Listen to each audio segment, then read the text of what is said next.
Haleluya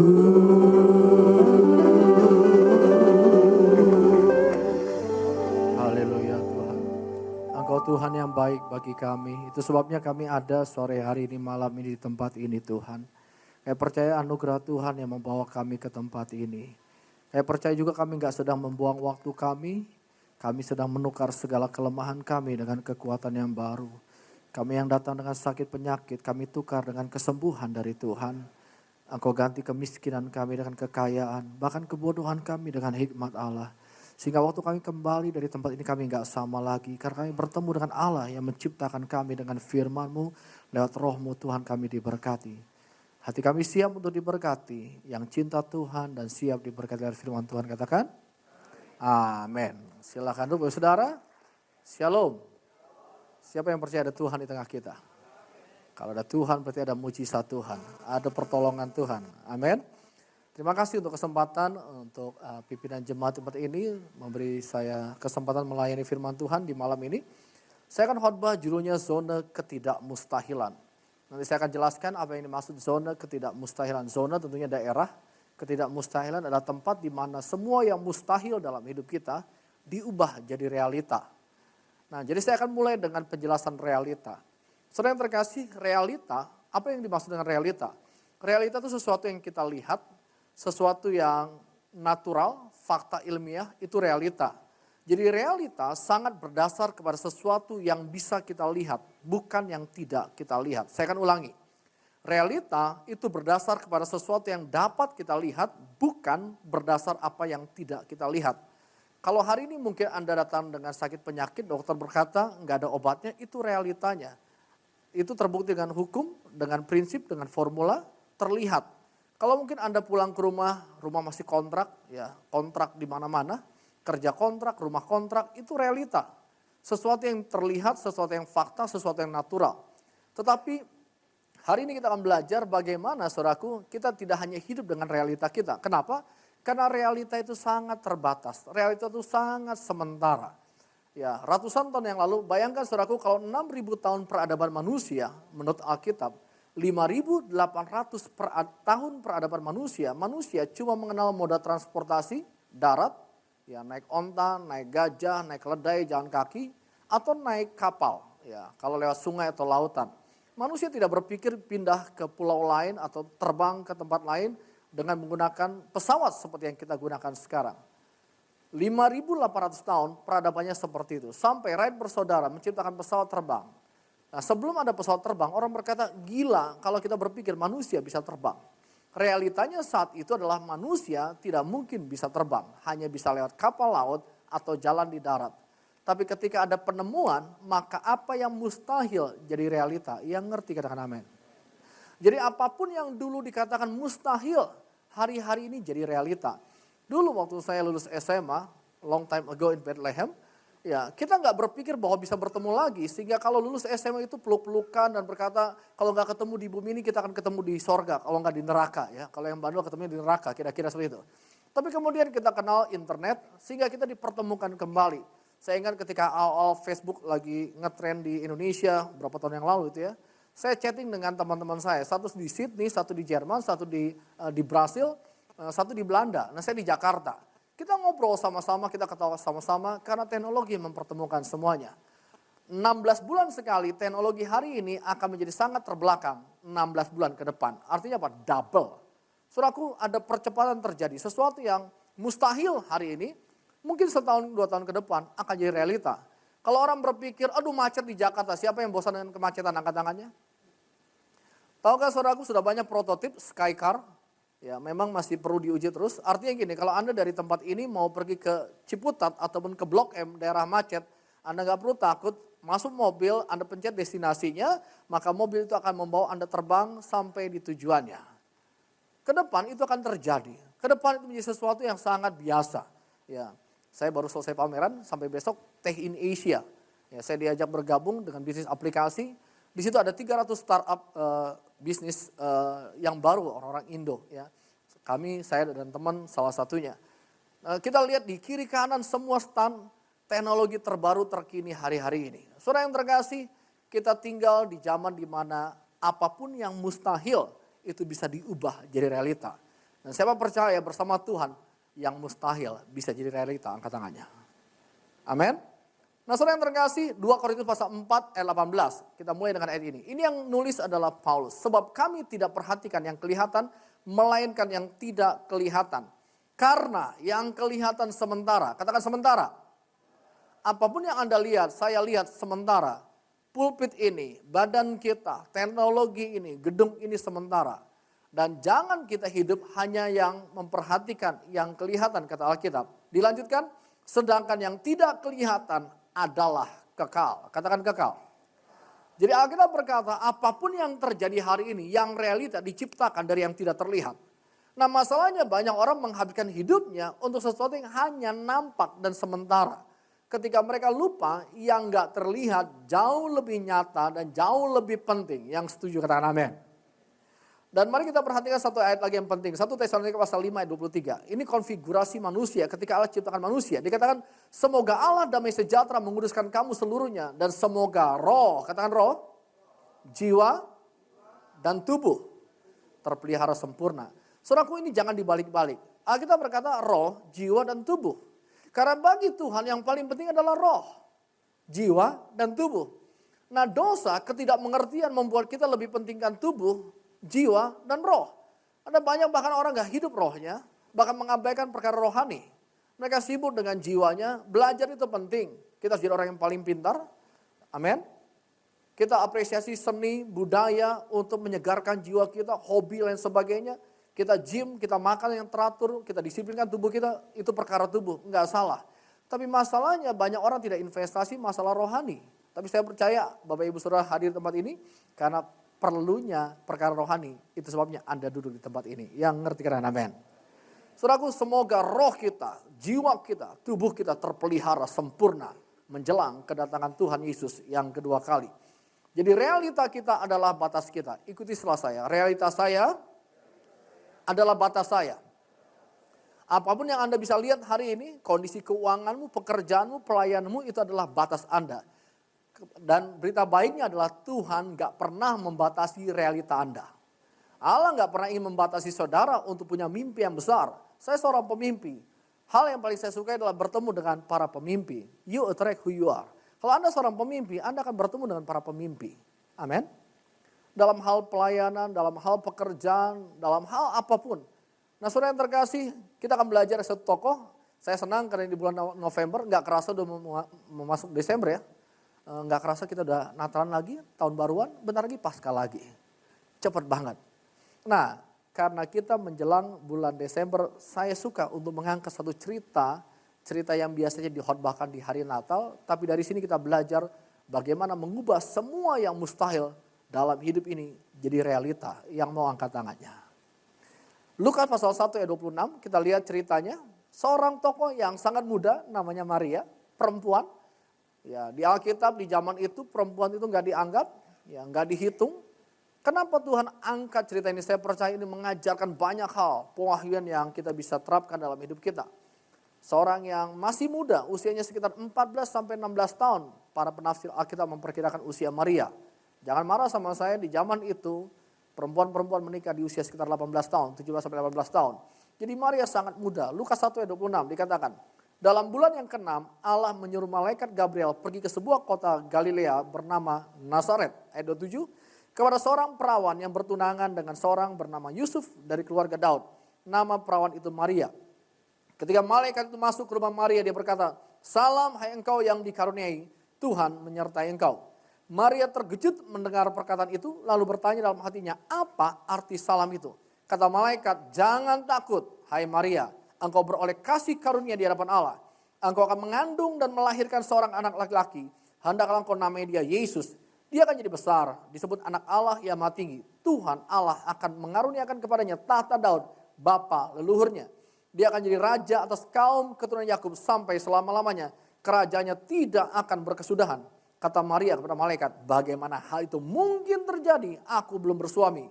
Jawab malaikat kepadanya, Roh Kudus akan turun atasmu. Kuasa Allah yang Maha Tinggi akan menaungi engkau. Sebab itu anak yang kau lahirkan disebut kudus anak Allah. Sesungguhnya Elisabeth anakmu sedang mengandung seorang anak laki-laki pada hari tuanya. Inilah bulan yang keenam bagi dia yang disebut mandul itu. Ayat 37 mari kita baca dengan suara keras. 2, 3. Sebab bagi Allah tidak ada yang percaya, angkat tangannya. Bagi Allah enggak ada yang mustahil. Bagi orang yang percaya kepada Allah tidak ada yang mustahil. Ayat 38 kata Maria, aku ini adalah hamba Tuhan. Jadilah padaku menurut perkataanmu itu. Malaikat itu meninggalkan dia. Ini cerita Natal yang saya suka. Kenapa? Karena mengajarkan banyak hal. Malam ini kita belajar dengan cepat bagaimana caranya mengubah semua yang mustahil dalam hidup ini jadi realita.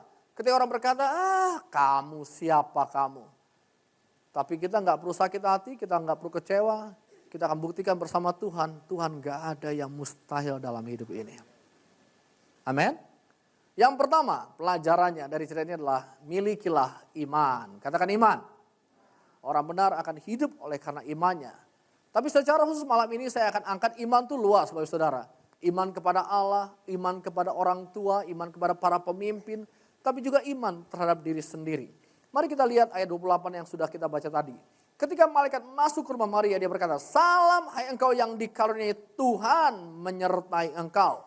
Nah ada kata yang hilang di bahasa Indonesia, kalau Anda baca di terjemahan bahasa Inggrisnya, dikatakan diberkati engkau di antara wanita-wanita.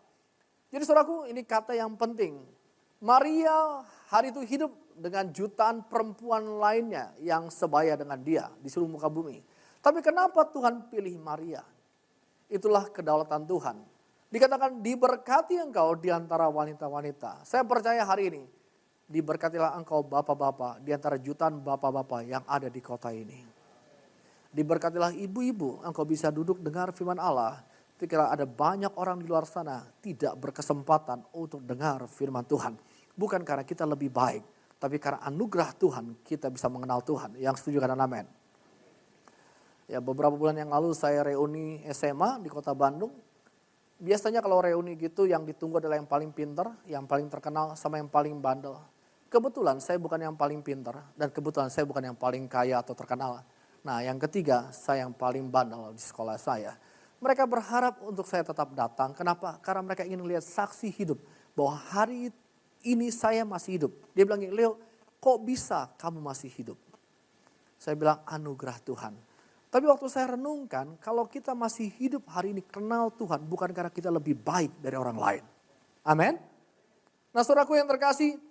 Malaikat bilang gini, diberkati engkau di antara wanita-wanita. Tapi ayat 29, Maria terkejut mendengar perkataan itu. Dia kaget, dia takut. Ketika Tuhan berkata, Anda dipilih di antara jutaan orang lainnya untuk jadi orang yang paling hebat. Ada banyak orang yang syok mendengar hal itu. Sama ketika 25 tahun yang lalu waktu saya masih baru bertumbuh, belajar. Tuhan bicara di kamar kos saya kuliah jurusan elektro. Saya gak pernah bercita-cita jadi pendeta. Tuhan bicara, Leo kamu akan mengajar ribuan orang, kamu akan pergi ke banyak tempat. Hah? Saya? Mana mungkin Tuhan? Tuh yang lain lebih pantas Tuhan. Saya gak bisa nyanyi, gak bisa main musik, saya gak berani berdiri depan orang banyak. Saya gak punya talenta apapun, saya pernah di sekolah sound system sama gereja, dipecat karena dianggap budak. Pernah di audisi disuruh turun karena gak pantas. Pokoknya bingung, sampai majelis saya panggil, Leo kamu bisa nyapa? Karena mereka tidak menemukan talenta bakat saya disuruh jaga pintu selama 2,5 tahun. Ibadahnya cuma 30 orang, disuruh pakai alat counter hidup, cetek. Selama 2,5 tahun, itulah pelayanan pertama saya. Jadi asyir di pintu paling belakang, di ibadah yang paling sepi. Tapi Tuhan baik, sebelum ibadah mulai saya berdoa Tuhan, orang gak tahu potensi saya pun gak tahu potensi saya. Tapi saya percaya suatu hari saya jadi berkat untuk jutaan orang. Nah Allah adalah Allah yang setia, yang setuju kan amin. Paling enggak Tuhan tuh setia lah. 20 tahun terakhir saya bersama murid-murid kami keliling minimal 40-60 kota. Katakan lumayan. Enggak jelek-jelek banget ya. Pertama kali tahun 98 saya full time, saya keliling Jakarta jalan kaki. Enggak ada yang undang saya khotbah. Boro-boro anak SMP 4 orang aja enggak mau undang saya khotbah. Tapi saya imani Tuhan, engkau Allah yang besar, aku percaya kepadamu Tuhan. Kalau engkau panggil, engkau akan memperlengkapi, engkau akan menyertai. Saudara yang terkasih, Maria takut lawan dari iman. Nah saya berharap setiap kita itu percaya bahwa Allah punya anugerah khusus bagi setiap kita masing-masing. Yang setuju katakan amin. Tadi saya katakan ada arah iman. Iman kepada Allah, iman kepada orang yang dipakai Tuhan, Tapi yang paling penting untuk hari ini adalah iman terhadap diri sendiri. Saya kasih ilustrasi sederhana. Kalau Yesus yang kita baca di Alkitab 2000 tahun yang lalu yang ada di Nazaret, yang hidup melayani buat mujizat, panggil Lazarus, bangkitkan orang mati, jalan air. Malam ini ada di ruang ini. Siapa yang percaya? Kalau ada pasien yang paling parah kondisinya dibawa ke sini, Yesus sanggup sembuhkan, angkat tangannya. Kalau nggak angkat tangan, Anda nggak percaya sama Tuhan. Oke, semua percaya, mudah percaya sama Tuhan, dia berkuasa. Kedua, saya ceritakan sedikit. Saya hamba Tuhan melayani 25 tahun, jadi pendeta udah 15 tahun. Doain banyak orang. Tapi juga beberapa orang didoakan sembuh, beberapa orang didoakan dipanggil Tuhan. Itu informasi yang harus balance ya. 3 bulan yang lalu ada orang yang 24 tahun di ICU nggak mati-mati. Setelah banyak pendeta dipanggil, malah seger bentar drop lagi. Saya pendeta terakhir yang dipanggil. Tolong doakan supaya papa kami dipanggil Tuhan. Dan saya berdoa 2 jam kemudian dipanggil Tuhan dia. Jadi saya dibilang malaikat pencabut nyawa ya. Tapi saudara yang terkasih paling gak banyak yang saya doakan sembuh. Nah saya mohon Anda dukung saya lah, support lah ya. Kira-kira kalau pasien yang tadi kalau ada Yesus didoakan sembuh. Kalau saya yang mendoakan, kira-kira siapa yang mau support saya bahwa pasien tersebut sembuh? Angkat tangannya. Berkurang, langsung berkurang ya. Tadi kalau Yesus semua angkat tangan. Ini hamba Tuhan. Siapa yang mau dukung saya? Kalau saya doain sembuh, angkat tangan. Wah, Anda luar biasa punya iman banget ya. Terhadap hambanya yang ngedoain bisa mati juga ya. Tapi yang ketiga, saya mau tanya, siapa yang punya iman seperti Yesus? Atau paling enggak iman seperti saya? Kalau pasien yang sama di sini, Anda yang diminta doain, Anda yakin pasti sembuh, angkat tangannya. Wah, yang angkat tangan pulang dari sini, kita ke Darmais ya. Atau ke Harapan kita, ada banyak pasien nunggu di sana. Berani? Enggak? Nah apa yang saya ingin sampaikan saudaraku, kita mudah percaya sama Tuhan karena dia Allah. Kita mudah percaya sama hamba Tuhan karena paling nggak dia lebih berpengalaman, lebih lama, lebih dekat sama Tuhan lah dalam tanda kutip. Tapi yang masalah adalah kita nggak percaya sama diri sendiri. Ketika Tuhan bilang gini, saya mau pakai hidup kamu. Hah? Saya? Ketika Tuhan bilang gini, saya mau mempercayakan perusahaan dengan valuasi sebesar 100 triliun. Anda bilang, hah? Mana mungkin? Oke sebentar saudaraku. Siapa yang suka pakai Gojek? Angkat tangan. Pernah pakai? Anda tahu nggak bulan lalu dia dapat suntikan dana berapa besar? Tahu? 7,5 triliun. Katakan wow. Tahu nggak kekayaannya Gojek hari ini? 17,5 triliun. Katakan wow. 6 tahun lalu nggak ada yang lihat dia. Cukup 6 tahun dia bisa beli Grand Hyatt, Ritz-Carlton, Grand Indonesia. Halo? 6 tahun.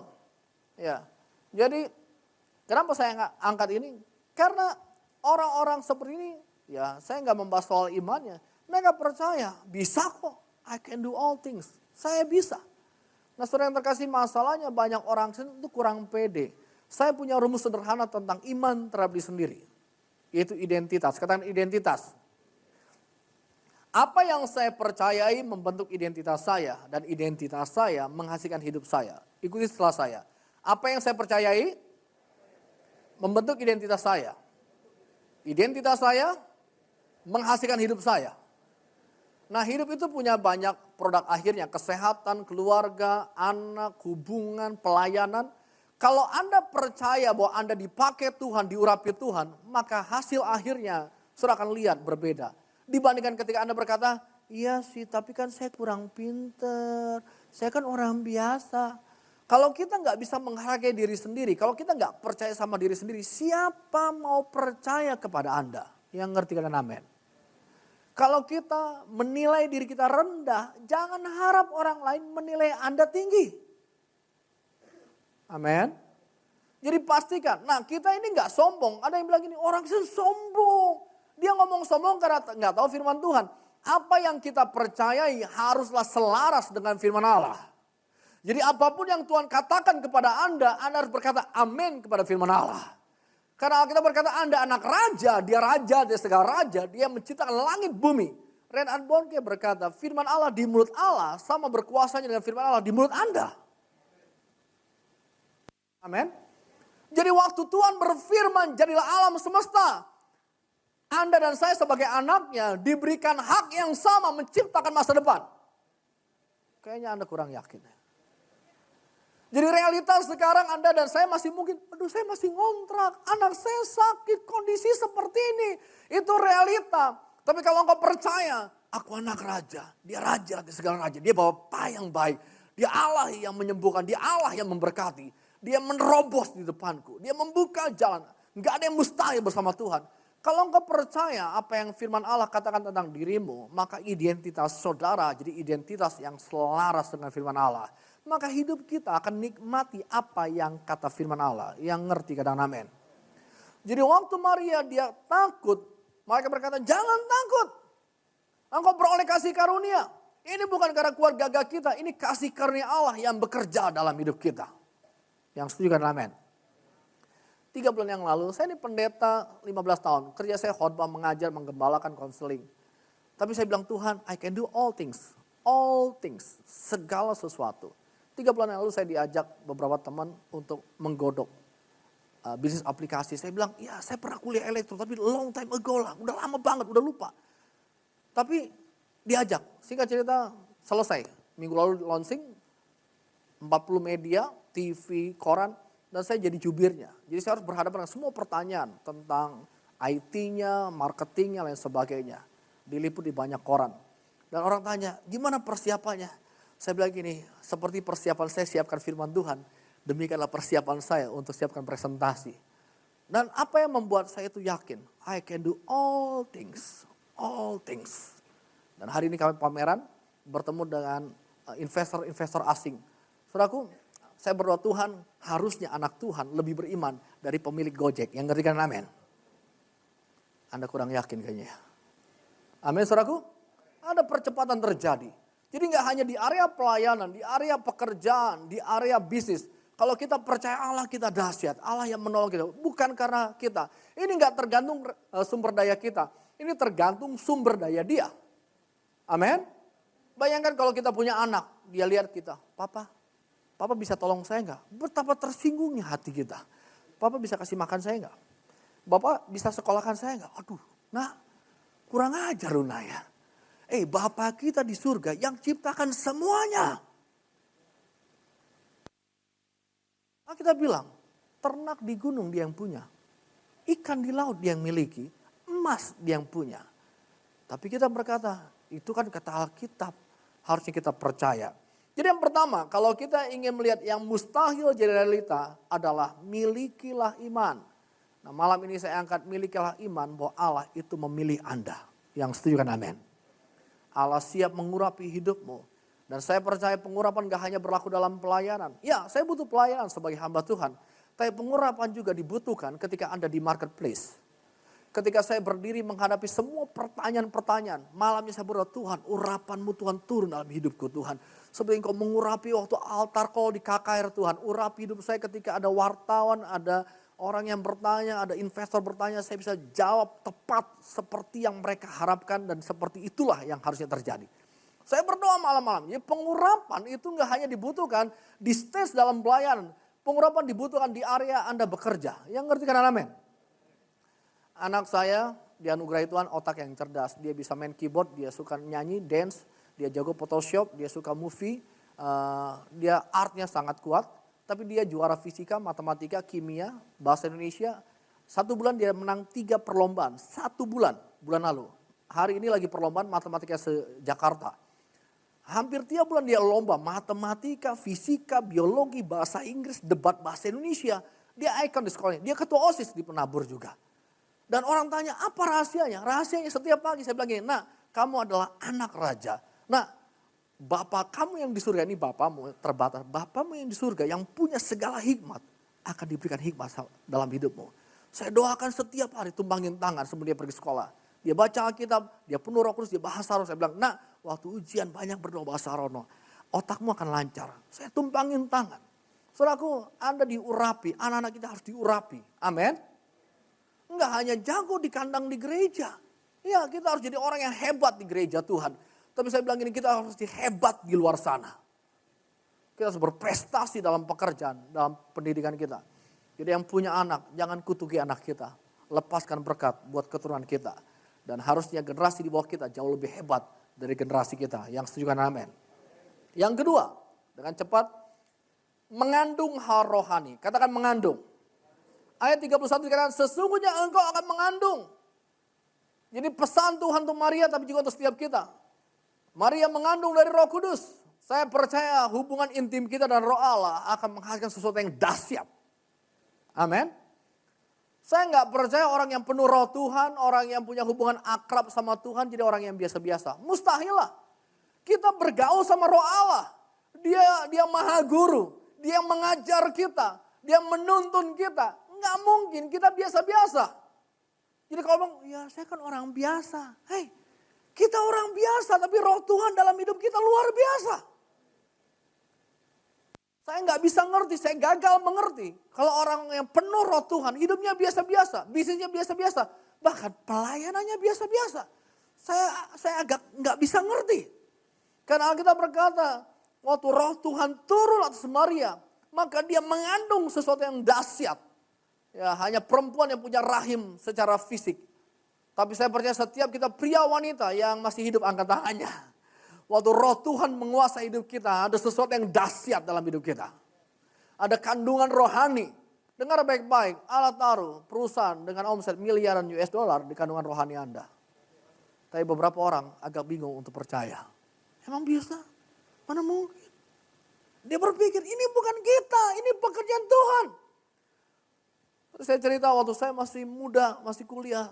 Tuhan bicara, Leo, kamu gak bisa khotbah kan? Ya, hari itu saya gak bisa khotbah. Kamu belum punya murid kan? Ya, saya belum punya murid. Percayakah kamu dalam kandungan rohani kamu ada ribuan orang-orang terbaik akan dihasilkan? Saya Tuhan, gimana caranya? Gak ada orang mau dengar saya ngomong Tuhan. Tapi hari itu saya bilang, saya percaya. Saya percaya Tuhan. Saya akan lahirkan generasi yang dahsyat, yang kreatif lewat hidup saya. Saudaraku, roh kita, waktu dipenuhi roh Tuhan, akan menghasilkan sesuatu yang luar biasa. Yang percaya berikan tepuk tangan bagi Allah kita.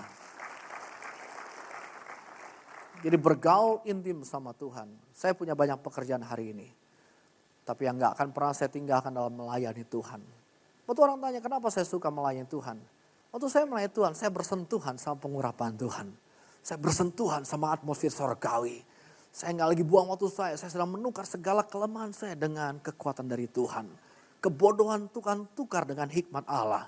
Sehingga waktu kita masuk ke dunia sana, orang akan bilang gini, ini orang berbeda. Ada sesuatu yang berbeda dalam hidup dia. Amin. Kenapa? Ada roh Tuhan dalam hidup kita. Jadi yang kedua, bagaimana caranya supaya mustahil realita, kita mengandung perkara-perkara rohani. Allah sumber segala kreativitas. Amin. Yang ketiga, membawa Yesus ke dalam dunia. Katakan membawa Yesus. Ayat 31 bagian B. Akan melahirkan seorang anak laki-laki. Engkau akan namai dia Yesus. Saudaraku, seorang ibu yang mengandung tentunya tidak akan mengandung lebih dari 9 bulan. Kalau lebih dari 9 bulan itu berbahaya. Ya, harus dioperasi, apalagi udah 10 bulan. Itu udah nggak normal. Artinya apa? Apa yang kita kandung suatu saat itu akan lahir. Waktu Anda hubungan intim dengan Tuhan, Allah akan menaruh mimpinya, visinya, janjinya dalam hidup kita. Tapi setelah itu, setelah Anda jaga, rawat baik-baik, maka ada tiba waktunya dia akan lahir. Artinya apa? Kita harus membawa Yesus yang kita kagumi, yang kita sembah, masuk ke dalam dunia kita. Jangan pernah lupa. Saya nggak bilang harus bawa kaos dengan tulisan Yesus atau kalung salib ya. Saya punya dulu orang yang suka datang ke rumah kami, dia pikul salib luar biasa. Kenapa? Dia pakai kalung salib besar sekali. Ya. Sehingga saking beratnya dia harus agak menunduk gitu ya. Itu salib gede banget. Bukan itu yang Yesus maksud. Bahwa Yesus artinya apa? Ke dalam pekerjaan kita libatkan Yesus. Amin. Jangan lupa ajari anak kita. Nah, kalau kamu pergi ke sekolah, lagi ulangan, lagi belajar, jangan lupa ingat ada Yesus dalam hidup kamu. Yesus, Yesus, Yesus. Waktu mau perlombaan, nah bukan karena kamu pintar, nah ada Yesus. Kamu berdoa panggil Yesus, tolong saya. Dia pribadi yang ajaib, dia pribadi yang luar biasa. Waktu anak-anak kita bertumbuh dalam pengenalan seperti itu. Waktu setiap kita bertumbuh, kita bawa Yesus. Ini bukan mantra-mantra. Tapi ini pribadi yang ajaib, pribadi yang luar biasa. Saya percaya setiap kali Yesus ada mujizat, ada kehidupan. Semua kematian diubah jadi kehidupan. Yang percaya katakan amin. Waktu Anda stres, Anda bingung, gak tahu lagi jalan keluarnya. Yesus, engkau tolong saya. Bukankah di perkawinan di Kana, ketika orang gak tahu lagi apa yang harus diperbuat, di situ ada Yesus. Sehingga dia ubah air jadi anggur. Amin. Jadi apapun yang tawar, saya percaya ketika ada Yesus akan diubah jadi sukacita. Itu yang ketiga. Yang keempat, bagaimana cara mengubahnya? Yang keempat adalah berkati orang lain. Katakan memberkati orang lain. Nah saudaraku, ini sesuatu yang sederhana. Ya. Banyak orang berpikir gimana sih caranya membuat breakthrough dalam pelayan dalam hidup? Sederhana, mulailah memberkati. Maria itu diberkati untuk apa? Memberkati. Diberkati engkau di antara semua wanita. Kita diberkati Tuhan bukan supaya kita jadi paling kaya, paling keren, paling pintar di muka bumi ini. Kita diberkati supaya orang di kiri kanan kita ikut diberkati. Yang setuju kan amin. Saudaraku, saya percaya Allah ingin memberkati kita dalam segala area. Hikmat, kesehatan, juga uang. Tapi itu bukan untuk menimbun kekayaan kita. Saya ketemu banyak orang kaya yang saya bilang gini, kaya itu gak masalah, tapi purpose-nya apa? Tujuannya apa? Tapi kalau kita diberkati untuk memberkati, saya percaya mujizat terjadi. Amin. Saya berdoa dengan istri Tuhan, kami punya 3 anak, kami punya 3 anak asuh yang kami sekolahkan. Siapa setuju menyekolahkan anak di Jakarta mahal? Angkat tangannya. Ngerepotin saudaraku, apalagi lagi ABG. Salah treat sedikit ngambek, marah. Lu kan bukan bapak gue, lu juga bukan anak gue. Zaman dulu buat tugas murah saudaraku, tugas kelompok nggak pakai konsumsi. Hari ini tugas kelompok di mana minimal sevel, minimal ongkos, yang ngerti katakan amin. Beli wifi-nya, beli kopinya, uang sekolah mahal. Tapi saya berdoa Tuhan, kalau Tuhan izinkan aku lebih diberkati, saya pengen nyekolahin 10 anak Tuhan. Kalau Tuhan berkati lagi, Tuhan percaya, saya ingin sekolahkan 100 anak. Saya berdoa, kita punya pengertian diberkati bukan supaya kita paling kaya. Rumah kita paling gede. Saya berdoa kita diberkati supaya jadi sawan berkat untuk banyak orang. Suatu hari saya lagi lewat Kemang, naik mobil. Ada seorang anak remaja, sekitar 10-12 tahun. Dia pikul dagangannya. Apa yang dijual? Kendi sama cobek untuk sambal. Saya waktu ngeliat itu antara sedih sama bingung. Lu jualan model gitu di Kemang. Halo? Siapa yang mau beli? Lampu merah. Mobil yang lewat keren-keren semua. Dia berharap ada yang beli. Mukanya saya nggak tega banget. Aduh, saya bilang, nak, dek, jangan jualan di sini, nggak akan ada yang beli. Ini orang di sini rumahnya udah canggih semua alatnya, nggak mungkin dibegini lagi, dek. Tapi dia berharap ada yang beli. Karena semuanya juga nggak sempat mikirin begitu. Saya klakson dari jauh, tet. Waktu dia ngeliat, dia lari, dia pikir saya mau beli. Tentunya saya nggak akan beli juga. Repot lah. Di blender ada semua alat, udah ada elektronik. Tapi paling enggak saya buka. Pak mau yang mana? Enggak. Saya kasih duit sama dia. Dek, ini dek. Anggap saya beli. Makasih om. Dia berdiri lagi. Di luar sana ada jutaan orang yang lebih susah dari kita. Halo? Enggak sempat sekolah. Dibuang dan kita masa bodoh. Kenapa? Karena kita enggak punya duit. Kita enggak punya waktu. Kita enggak punya perhatian. Tapi saya berdoa mujizat terjadi waktu kita mulai memberkati.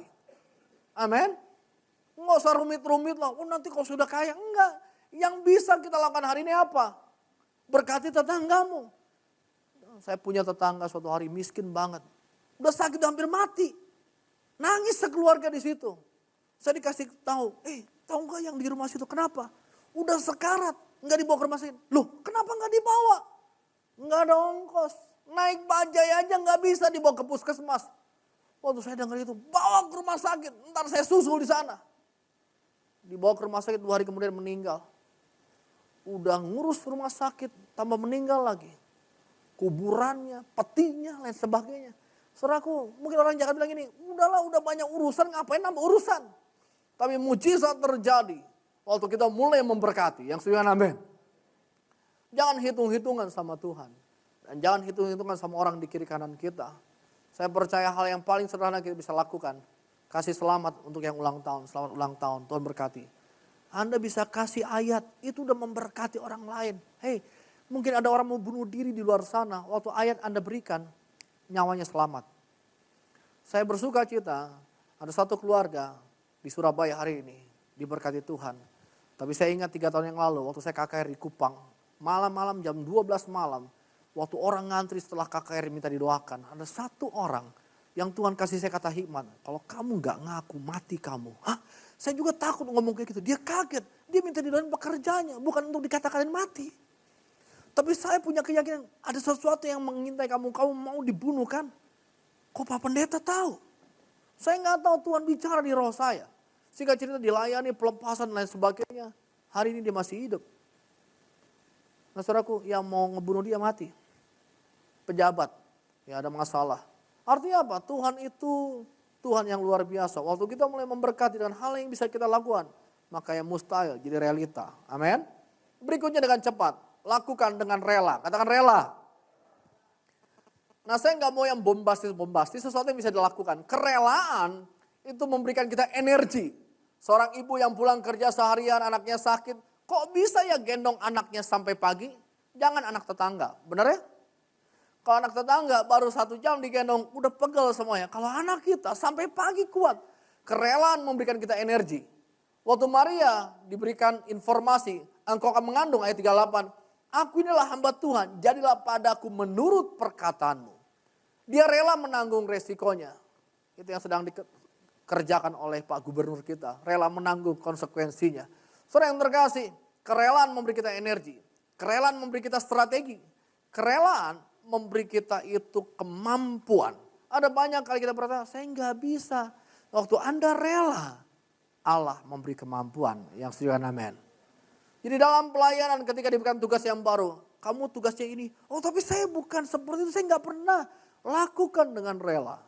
Saya percaya Allah akan memberikan kemampuan supranatural dalam hidup kita. Amin. Saya pun harus belajar untuk bekerja di banyak bidang. Saya bilang, Tuhan saya nggak punya background itu Tuhan. Saya nggak ngerti Tuhan. Tapi waktu dilakukan dengan rela, kadang-kala saudaraku memang Tuhan ajar kita harus rendah hati benar-benar.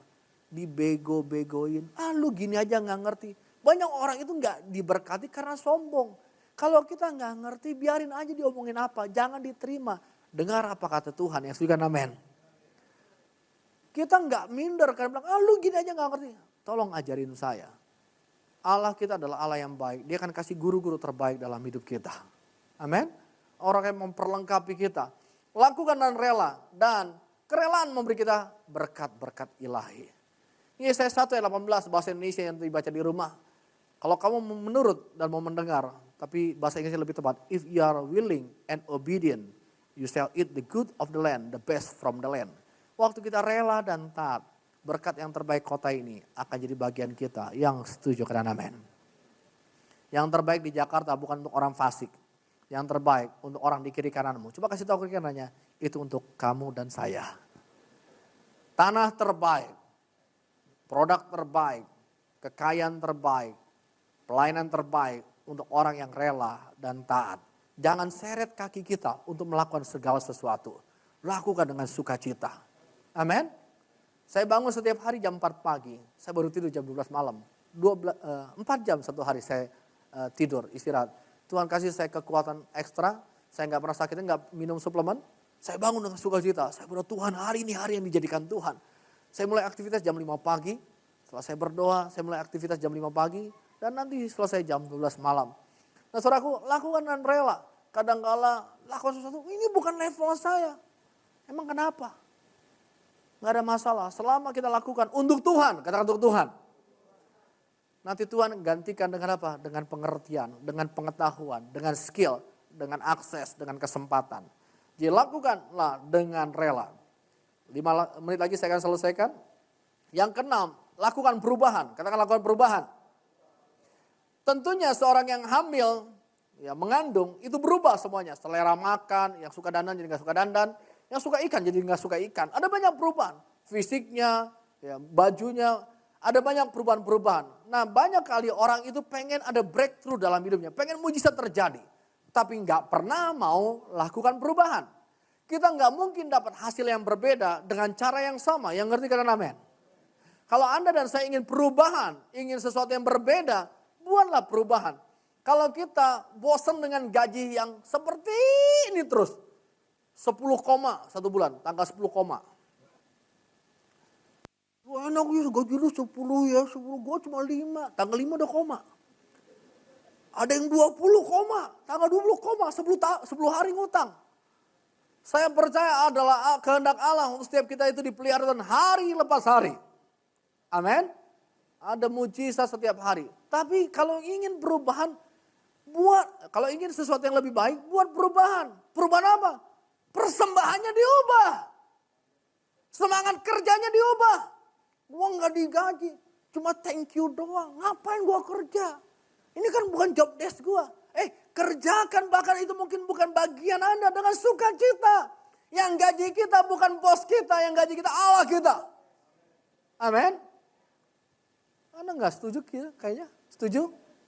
Yang gaji bos kita di sorga. Waktu dia lihat kita bisa diberikan tanggung jawab, sukacita. Bukan karena bayarannya, dia bilang gini, yang model gini jarang nih. Malaikat kirim berkat lebih banyak, kasih kesempatan lebih banyak. Halo? Saya doakan banyak orang yang hari ini, nggak ada job pastor, nggak ada kontraktor sepi, nggak ada project. Saya bingung saudaraku. Hampir tiap minggu saya ditelepon banyak orang. Pak kami punya project seperti ini. Bapak punya kenalan nggak? Saya ini jadi mediator, selalu ngasih kerjaan sama banyak orang. Karena orang semuanya tiba-tiba ingat muka saya. Palio di mana? Dicari. Saya bilang saya lagi sibuk. Pak kapan ada waktu Pak? Kami kejar Pak. Harusnya Anda seperti itu yang setuju kan amin. Oh saya lagi di Bandung. Pak kami kejar ke Bandung Pak. Ketemu di sana aja. Wih, wah semangat amat ngejar kita ya. Harusnya Anda dikejar-kejar. Amin. Bukan ngemis-ngemis proposal. Pak please muka saya Pak susah Pak. Kita anak raja. Orang akan cari-cari Anda. Bukan karena hutang piutang kita tentunya. Tapi karena kita tuh kayak magnet. Katakan magnet. Anda magnet yang kuat. Karena ada Allah dalam hidup kita. Buat perubahan. Yang malas diubah. Yang gak mau belajar lagi. Saya background elektro. Pernah degree di teologi. Gembala saya panggil, yuk kamu gak punya STH. Kuliah lagi. Siapa? Jadi 1 bulan, 7 hari saya kuliah lagi. Capek, udah kerjaan banyak. Kuliah 7 hari. Dan saya gak pernah bolos lagi. Semaksimal mungkin saya bisa, saya kejar. PR-nya banyak, aduh capek banget. Tapi kalau ingin hasil berbeda, lakukan perubahan. Amin. Yang perlu belajar, yang perlu buat perubahan, buatlah perubahan. Terakhir, yang ketujuh, biarkan orang lain mempengaruhi hidupmu. Saudaraku, waktu Maria dengar berita dia hamil, dia takut. Hanya 3 orang di muka bumi yang tahu tentang kehamilannya. Pertama adalah dia sendiri. Yang kedua suaminya, Yusuf. Yang ketiga siapa? Elizabeth. Yang lain gak ada yang tahu. Anda bayangkan rahasia terbesar di alam ini dipercayakan sama Maria. Dan hanya 3 orang. Biasanya kita, saya atau orang di luar sana, bukan yang di sini. Kalau ada masalah pengennya curhat semua orang di dunia tahu. Yang ngerti kan amin. Share di grup. Udah Line, WeChat, WhatsApp, Facebook, Pet, Twitter. Semua masalah kita dunia tahu. Tapi Maria itu memilih. Dia pergi ke Elizabeth. Saudaranya yang sedang hamil 6 bulan. Pertanyaannya kenapa Maria pergi ke Elizabeth? Karena Elizabeth itu mandul. Dia hamil pun mujizat. Artinya dia lebih senior dari Maria dalam pengalaman supernatural. Maria pergi ke orang yang tepat. Saya suka renungkan. Seandainya Maria seperti ABG zaman sekarang. Waktu dia hamil. Aduh Tuhan, kok gua sih yang dipilih? Oh Tuhan. Dia mulai broadcast di BBM grupnya. Teman-temanku kumpul dong, gua mau curhat. Di WhatsApp, wah hanya ngumpul teman-teman dari SD-nya dia. Maria ada apa? Gue mau cerita, tapi gue takut. Lu cerita aja kan kita teman semua. Nggak ada yang dirahasiakan di sini. Semua tuh kita saling menjaga. Wah, keren punya ya. Tapi lu janji jangan cerita. Gue janji, gue gak akan cerita. Benernya gue gak akan cerita, lu cerita dong. Tapi gue takut, dia ceritain dong. Karena dibujuk, dipaksa sama temannya, akhirnya dia cerita. Saya hamil. Kira-kira saudaraku, kalau hari ini di zaman ini ya, bukan daerah sini, di Tangerang. Ada yang ngalamin seperti Maria, hamil. Maka yang langsung kasih ide adalah, Maria gue tahu, di Raden Saleh ada banyak klinik aborsi. Lu aman. Kenapa saya tahu?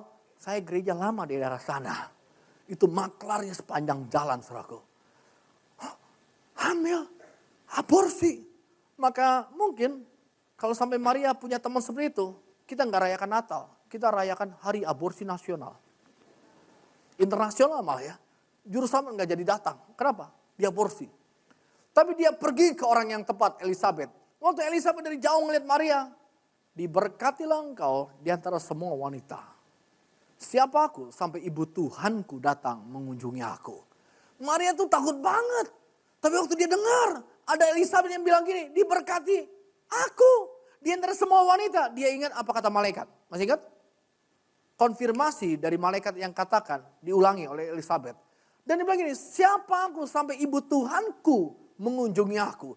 Bahkan bayi dalam kandungan pun melonjak-lonjak. Dia bilang, ma. Itu ibu Tuhan datang, ma. Oh ya? Itu ibu Tuhan. Dia dapat konfirmasi dari bayinya. Keren banget saudaraku. Apa aplikasinya untuk setiap kita? Kalau saya dan saudara ingin lihat terobosan, cari orang yang lebih kuat dari kita. Yang suka amen. Yang lebih visioner dari kita. Jangan kumpul sama orang yang ngomongnya itu pesimis. Susah. Mana mungkin. Dari bibirnya Anda tahu dia gak akan breakthrough. Yang ngerti kan amen. Lu tuh ngaca. Lu tuh gak punya. Kalau saya ketemu orang yang bibir kayak gitu, stop. Lu bukan teman gue lagi ya. Lurusin tuh bibir buat senyum. Model begini saudaraku. Ada 3 kata yang harus dihindari dari orang-orang yang pesimis. Mustahil, susah, mana mungkin. Kalau orang ngomong gini, iya sih bagus sih, tapi. Nah, ada tapinya, susah.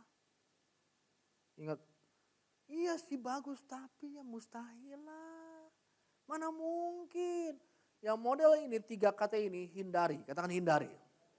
Ngobrol kebanyakan sama orang yang punya 3 kosakata ini membuat Anda nggak lihat pertolongan Tuhan. Membuat Anda nggak akan breakthrough dalam hidup. Nggak ada yang mustahil jadi realita. Kalau Anda punya teman seperti itu bertobat, kalau nggak lu bukan teman gua lagi. Tapi carilah orang yang jauh lebih kuat dari Anda. Lebih beriman, lebih kudus, lebih cinta Tuhan. Amin. Amin saudaraku. Jangan puas, di atas langit masih ada langit. Jangan bilang, oh gue udah hebat. Saya panggil anak saya, nak. Kamu mungkin yang terbaik di SMP kamu. Mungkin kamu yang terbaik di level kamu. Tapi tahukah kamu, di atas langit masih ada langit. Cari orang yang lebih pintar dari kamu. Cari orang yang lebih sungguh-sungguh dari kamu. Bergaul sama mereka. Belajar dari hidup mereka. Yang ngerti kan amin. Saya tutup saudaraku dengan motivasi. Setiap kita punya tanggung jawab untuk naik ke level lebih tinggi lagi. Allah menghendaki kita dari satu kemuliaan ke kemuliaan yang lebih tinggi lagi.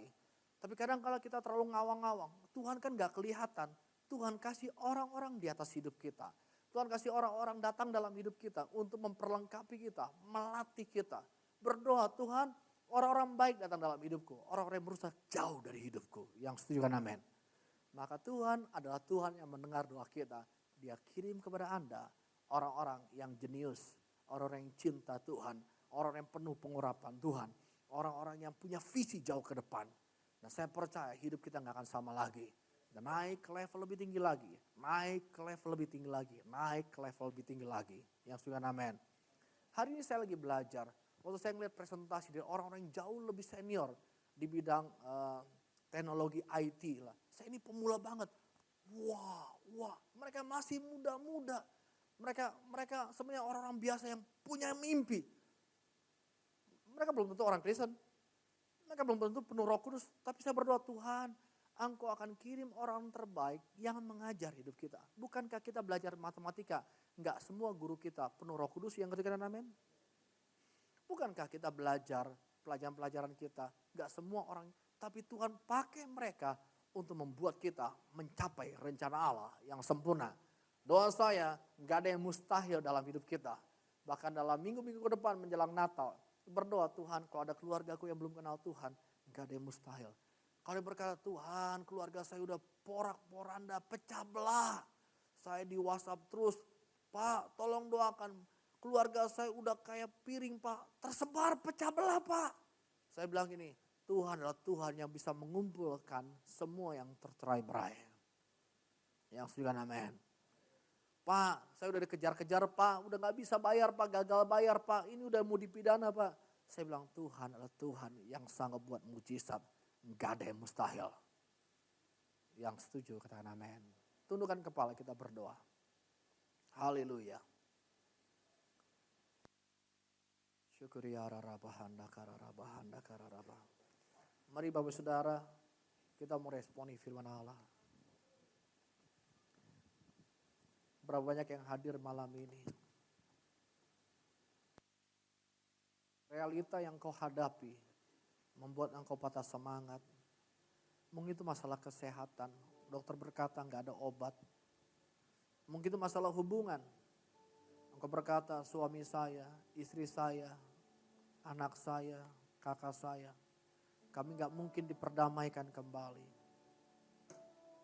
Ada yang mungkin butuh mujizat dalam hal pelayanan, stuck.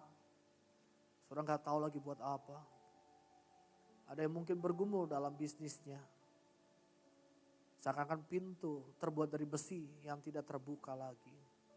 Tapi malam ini kita dengar bahwa semua yang mustahil bisa diubah jadi realita. Saya dan saudara bisa tinggal di daerah ketidakmustahilan. Zona ketidakmustahilan adalah daerah di mana semua hal yang mustahil dalam hidup kita bersama Tuhan diubah jadi kenyataan. Keluarga kita yang tercerai-berai, itulah realitanya. Tapi Tuhan bisa ubah, kita akan lihat tinggal di daerah di mana semua dipulihkan oleh Tuhan. Pekerjaan kita pun, kesehatan kita pun. Berapa banyak yang datang kau berkata Tuhan saya mau alami itu. Angkat tanganmu sebagai tanda. Saya percaya waktu kita bersentuhan dengan hadirat Allah. Waktu kita berkata amin kepada firman Allah. Allah akan kerjakan sesuatu yang dahsyat dalam hidup kita. Bapak kau lihat tangan-tangan yang terangkat malam ini. Ini tangan orang-orang yang biasa. Berharap kepada Allah yang luar biasa. Ulurkan tanganmu menjamah setiap kami yang angkat tangan malam ini Bapak. Kayak berdoa. Apapun yang orang katakan mustahil. Kami akan buktikan bersama Tuhan itu jadi realita. Aku berdoa turunlah anugerah Tuhan. Aku berdoa turunlah pengurapan Tuhan bagi setiap kami. Syukuri ararabahanda kararabah. Pengurapan Tuhan memberi kami kemenangan demi kemenangan Tuhan. Mari angkat tanganmu beberapa waktu ke depan ini. Izinkan Tuhan mengulurkan tangannya, mengurapi engkau dengan minyak yang baru. Sehingga engkau beroleh kemenangan demi kemenangan. Bahkan saudara bisa wakili keluargamu, mungkin istri atau suami atau anak-anakmu. Mungkin mereka gak bersama kita hadir di tempat ini, tapi kita angkat tangan. Bapa, kami bawa orang-orang yang kami kasih dalam nama Yesus. Seperti Musa yang angkat tangan bersama Harun dan Hur. Kayak membawa mereka, berikan kemenangan demi kemenangan Tuhan. Saudara yang angkat tangan untuk perusahaanmu, untuk pekerjaanmu, angkat tangan. Aku berdoa Tuhan. Anugerah-Mu memberi kami kemenangan Tuhan. Malam ini Tuhan. Iman itu bukan besok, iman itu saat ini. Now faith is. Hari ini kami terima kemenangan dari Tuhan. Waktu kami angkat tangan dalam roh kami. Ada sesuatu yang baru Tuhan Engkau taruh. Ada benih-benih ilahi. Ada visi, ada janji Allah. Ada kuasa Allah yang bekerja. Kami pulang gak sama.